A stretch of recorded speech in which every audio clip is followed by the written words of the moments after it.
Hello friends, ನಾವಿವತ್ತು ಸಂಭವನೀಯತೆ ಅಂದ್ರೆ ಪ್ರೊಬ್ಯಾಬಿಲಿಟಿ ಅನ್ನುವಂಥ ಪಾಠದ ಕೆಲವೊಂದು ಅದ ಸಂಭವನೀಯತೆ ಪಾಠದಲ್ಲಿ ಬರುವಂತಹ 14.1 ಅಭ್ಯಾಸದ ಕೆಲವೊಂದು ಲೆಕ್ಕಗಳನ್ನು ನಾವಿವತ್ತು ನೋಡೋಣ.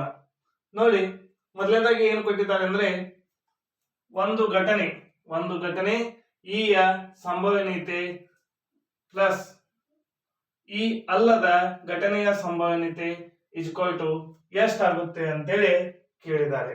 ಹಾಗಾಗಿ ನೋಡಿ, ಒಂದು ಘಟನೆ ಈ ಸಂಭವನೀಯತೆ ಮತ್ತು ಈ ಅಲ್ಲದ ಘಟನೆಯ ಸಂಭವನೀಯತೆ ಇವೆರಡನ್ನು ಕೂಡಿಸಿದಾಗ ನಮಗೆ ಎಷ್ಟು ಉತ್ತರ ಬರ್ತದೆ ಅಂದ್ರೆ ಉತ್ತರ 1 ಆಗಿರುತ್ತದೆ. ಉತ್ತರ ಎಷ್ಟಾಗಿರುತ್ತದೆ? 1 ಆಗಿರುತ್ತದೆ.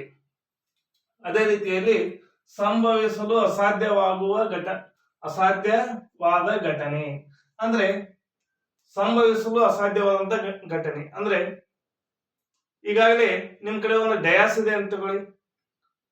ಡೈಸ್, ಹೌದಾ? ಆ ಡೈಸ್ ಅಲ್ಲಿ ಏನಿರ್ತದೆ? 1 2 3 4 ಅಂದ್ರೆ ಚುಕ್ಕೆಗಳು ಇರ್ತವೆ. ಹಾಗೆ ಎಷ್ಟು ಇರ್ತಾವ ಅಂದ್ರೆ 6 ಚುಕ್ಕೆಗಳು ಇರ್ತವೆ. 6 ಮುಖಗಳಿಗೆ ಒಂದ್ ಕಡೆ 1 ಇದ್ರೆ ಇನ್ನೊಂದ್ ಕಡೆ 2 ಇರ್ತವೆ, ಇನ್ನೊಂದ್ ಕಡೆ 3 ಇರ್ತದೆ. ಈ ರೀತಿಯಾಗಿ ಎಷ್ಟು ಇರ್ತವೆ? 6 ಇರ್ತವೆ. ಆದ್ರೆ ಒಂದ್ ಲೆಕ್ಕವನ್ನು ಹೆಂಗ್ ಕೊಡ್ಬೋದು? ಒಂದು ಡೈಸ್ ನಲ್ಲಿ 8 ಚುಕ್ಕೆಗಳು ಇರ್ತಾವಂತೆ.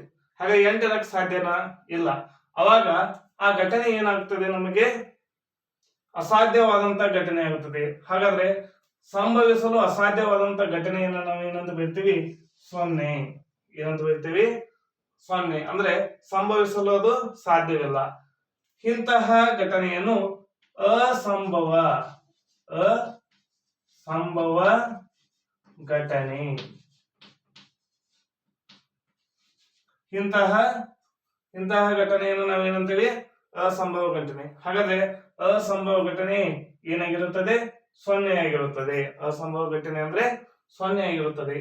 ಅದೇ ರೀತಿಯಾಗಿ ಖಚಿತವಾಗಿ ಸಂಭವಿಸಲು ಒಂದು ಘಟನೆಯ ಸಂಭವನೀಯತೆ ಎಷ್ಟಾಗಿರ್ತದೆ ಅಂದ್ರೆ 1. ಅಂದ್ರೆ ಖಚಿತವಾಗಿ, ನಿಶ್ಚಿತವಾಗಿ. ಈಗ ಅದೇ ಡಯಾಸ್ ಬಗ್ಗೆ ಹೇಳ್ತಾ ಇದ್ದೀವಿ. ಹಾಗಾದ್ರೆ ಡಯಾಸ್ ಅಲ್ಲಿ 5 ಬರುವಂತಹ ಸಂಭವನೀಯತೆ ಇದೆಯಾ? ಹೌದು. ಯಾಕಂದ್ರೆ ಅದರಲ್ಲಿ ಇರುವಂತಹ ಸಂಖ್ಯೆ ಎಷ್ಟಾಗ್ತದೆ? 1 2 3 4 5 6. ಹಾಗಾದ್ರೆ ಆ 6ರಲ್ಲಿ 5 ಅನ್ನುವಂತ ಒಂದು ಸಂಖ್ಯೆ ಇದೆ. ಆದ್ರಿಂದ ಅದೇನಾಗಿರ್ತದೆ? ಖಚಿತವಾದಂತಹ ಘಟನೆ ಆಗಿದೆ ಅಂತ ಹೇಳಿ ನಾವು ಹೇಳ್ಬೋದು. ಹಾಗಾದ್ರೆ ಇಂತಹ ಘಟನೆಯನ್ನು ಏನಂತೇವಿ? ಆ ಸಂಭವನೀಯತೆ 1 ಆದ್ರೆ ಇಂತಹ ಘಟನೆಯನ್ನು ನಾವು ಏನಂತೇವೆ ಅಂದ್ರೆ ನಿಶ್ಚಿತ. ಏನು? ನಿಶ್ಚಿತ ಅಥವಾ ಖಚಿತ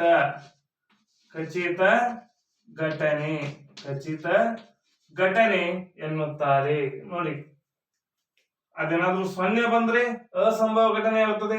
ಅದೇ ರೀತಿಯಾಗಿ ಘಟನೆಯ ಸಂಭವನೀಯತೆ 1 ಬಂದ್ರೆ ಏನಾಗ್ತದೆ? ನಿಶ್ಚಿತ ಘಟನೆ ಆಗ್ತಾ ಇದೆ ಅಂತೇಳಿ ಹೇಳ್ಬೋದು.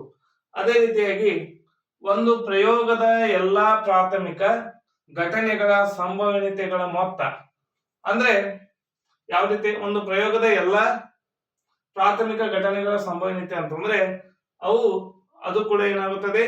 ಈ ಅಲ್ಲದ ಘಟನೆಗಳ ಸಂಭವನೀಯತೆ ಮತ್ತು ಈ ಘಟನೆ ಸಂಭವನೀಯತೆ ಮೊತ್ತಗಳ ಮೊತ್ತ ಆಗುತ್ತದೆ. ಹಾಗಾದ್ರೆ ಇದು ಕೂಡ ಏನಾಗ್ತಾ ಇದೆ? 1. ನೋಡಿ, ಒಂದು ಪ್ರಯೋಗದ ಎಲ್ಲಾ ಪ್ರಾಥಮಿಕ ಘಟನೆಗಳ ಸಂಭವನೀಯತೆ ಅಂದ್ರೆ ಇದೆ.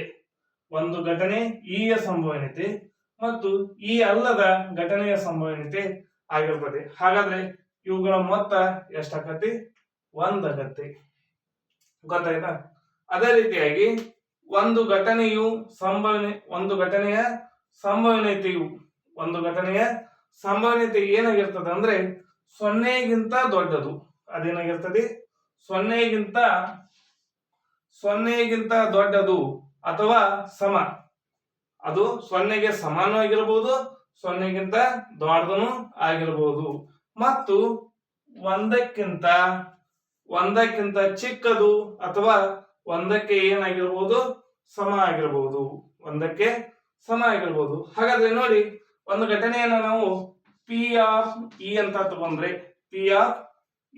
ತಗೊಂಡ್ರೆ ಇಲ್ಲಿ ನಾವು ಹೆಂಗ ಹೇಳ್ಬೋದು ಅಂದ್ರೆ ಏನಾಗಿದೆ ಅದು ಸೊನ್ನೆಗಿಂತ ದೊಡ್ಡದು ಅಥವಾ ಸೊನ್ನೆಗೆ ಸಮ, ಅಂದ್ರೆ ಸೊನ್ನೆಗಿಂತ ದೊಡ್ಡದು ಅಥವಾ ಸೊನ್ನೆಗೆ ಸಮ.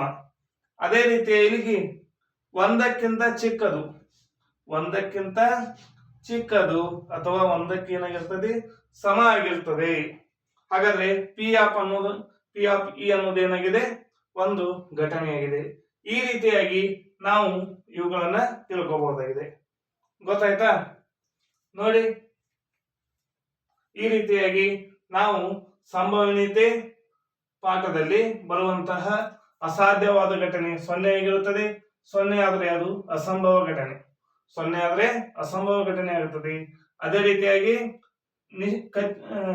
ನಿಶ್ಚಿತ ಅಥವಾ ಖಚಿತ ಘಟನೆ ಅಂದ್ರೆ ಅದರ ಸಂಭವನೀಯತೆ ಒಂದಾಗಿರ್ತದೆ. ಒಂದು ಪ್ರಯೋಗದ ಎಲ್ಲಾ ಪ್ರಾಥಮಿಕ ಘಟನೆಗಳ ಸಂಭವನೀಯತೆಗಳ ಮೊತ್ತ ಒಂದಾಗಿರ್ತದೆ.